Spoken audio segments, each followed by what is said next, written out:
Ja meil on siis edimene sääne pääkülaline või üllatuskülaline, tähendab Merilai Arne ja rohkem nagu olnud tiidlane ja professori ja niimoodi. Aga vahepeal trehvas nii, et ta tege ilukirjandust ka, et kuis nagu, et mis nagu pand sinu siis ilukirjandust tegema vahepeal. Tere, et minuga võite võro keelest rääkida küll, ma mõistan hästi, aga ma ei hakka ise siis seda simuleerima ja võtaks mul ka väga palju aega korralike laused moodustada.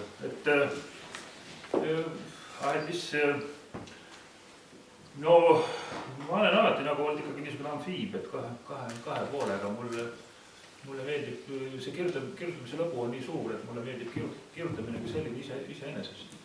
Aga siis Eesti kirjandus on nii hea ja Eesti luule on nii hea, et ma seda käsitledes ei olnud mul kunagi väga tugevat motiivi ise luuletada, kirjutada, teha. Aga siis kui see ring on ikkagi peale teinud ja tehtud ja enam-vähem on asjad selged, kuidas on, siis see tuleb tagasi, see isekirjutamise soov. Ja siis tegi luuletusi ka juba seal juba siis eelmise sajandi lõpust uuesti hakkas nagu elanema tasapisi töö kõrvalt niimoodi. Ma kavatsen seda asja nagu tõsisemalt jätkata, et mul on tõsine plaan ülikoolist emeriteeruda, kohe kogu pension ja siis kahe aasta jooksul peaks seda tegema ja siis hakkavad võib-olla mahlad rohkem jooksma ja seda vabadust teeb rohkem, et siis võib-olla saab seda tüüpi tekste rohkem teha ja nagu stiili või selle väljendusraadi ja selle tooni ma olen ära tabanud, mis on nagu selgemaks saanud, et seda lihtsam on teha ka. Ma siin Virumaa teatajasse kirjutasin jõulude ajal enam-vähem samas stiilis sellise oma eluloolise fiktsionaalse novellilaadse pildi. Hästi samas stiilis teovad siin on, aga see, kes muidugi Virumaa kohta, see oli Palja elu Virumaal. Ja kohe näha, et hea on seda tüüpi proosat jätkata, et vaatame, mis siis edasi saab ja mõned näitemängud võiks veel teha. Aga jah, põhimõtteliselt, et nagu kirjutamistel ei ole vahet. Ja ainult, mis siis ilukirjanduses lisandub, et mis mulle meeldib, mida ma tavaelus ei saa ju teha, on fiktsioon. Ma ei saa teada seda fiktsiooni teha, eks ole, ma pead ikkagi olema tõepärased laused seal sees, aga siin tuleb see fiktsiooni lõbu juurde, mida ma jõuksasti naudin selleks, et see nagu professionaalses elus on mul ära keelatud. Teadlane ei saa fiktsiooni teha, siis ta saab karistada. Aga ilukirjanduses on see just soovitav. Niisugune keeruline vastus. Ja, et kõnelen nagu rohkem nüüd näiteks proosaraamatitest, näid ongi 2 tükki, jah? Jaa, 2 romaani, jah. 2 romaani, jah. Ja siin see on siis Vahtsemban, mis sai siis ka, see auhinna ta sai proosapreemia, Kultuurkapitali aasta proosapreemia, jah. No niimoodi natuke sama kergitas, et 24. aasta Eesti parim romaan. Nii, ja 24. aasta kõige parem romaan, aga siin sa kuskil ka mainid, et see raamat on nüüd lihtsam inimestele lugeda, kui on Tyrann Oidipus, et mis on näide 2 raamatu vahe siis? See on sul jumalast õige küsimus, see on mulle oluline küsimus ka, et seda esimest raamatut ma hirmsasti nautisin, aga seal oli niimoodi, et seal on ka võimas fiktsioon, kuidas Oidipuse muumia leitakse enam elus ka ja siis Freud ja Simone de Beauvoir ja Trotski varjunimede all kutsutakse analüüsima seda ja kõik, mis toimub. Aga siis ma kirjutasin seda ikkagi väga raskelt, stilistiliselt, väga instrumenteeritud või nagu rütmiliselt ja musikaalselt.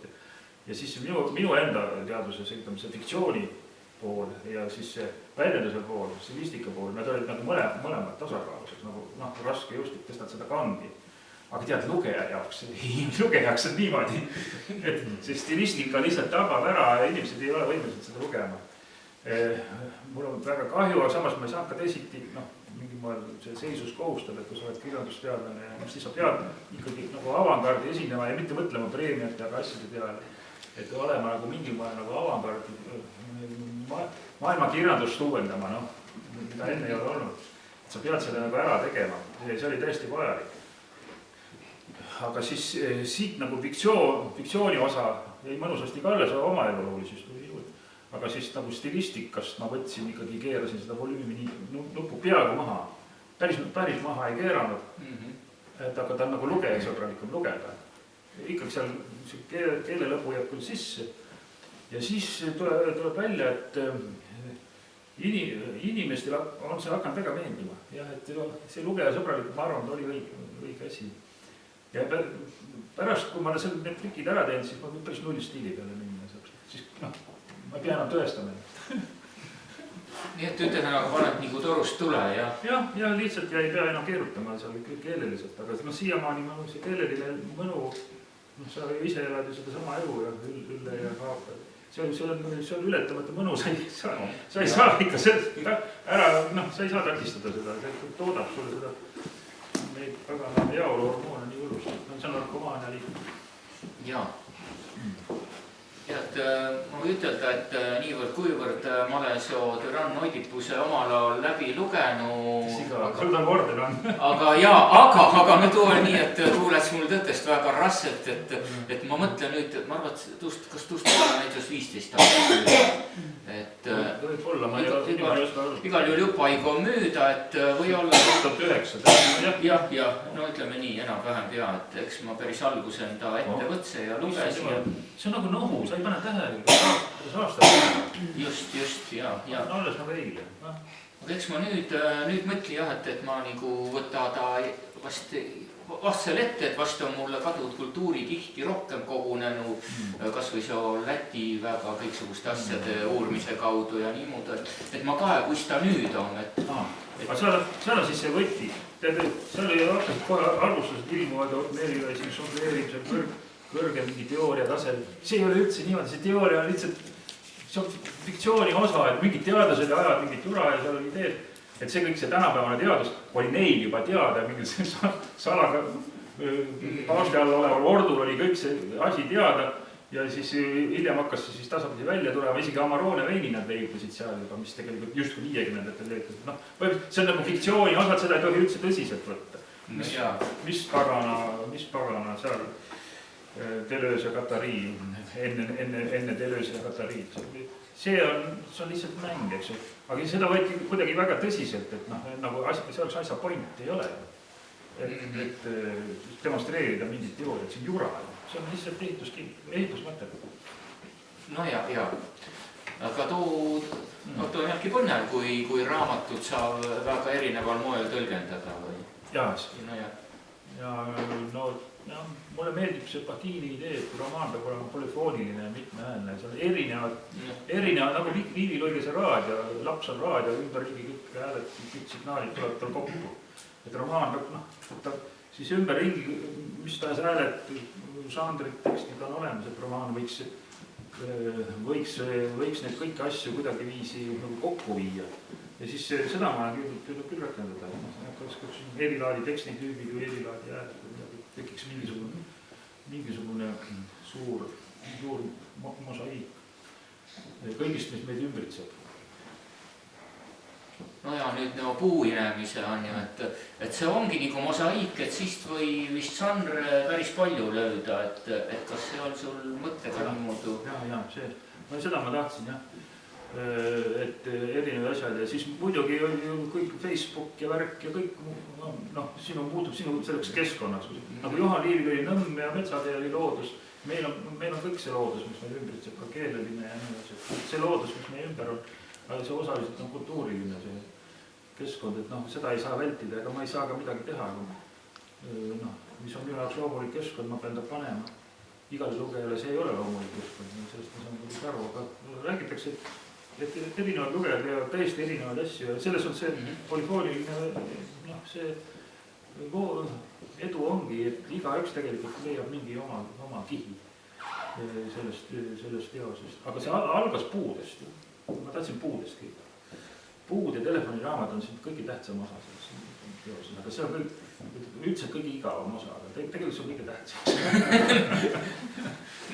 no ja seal tuu, mis sa puudest kirjutad, tuud või vist päris tõsiselt võtta.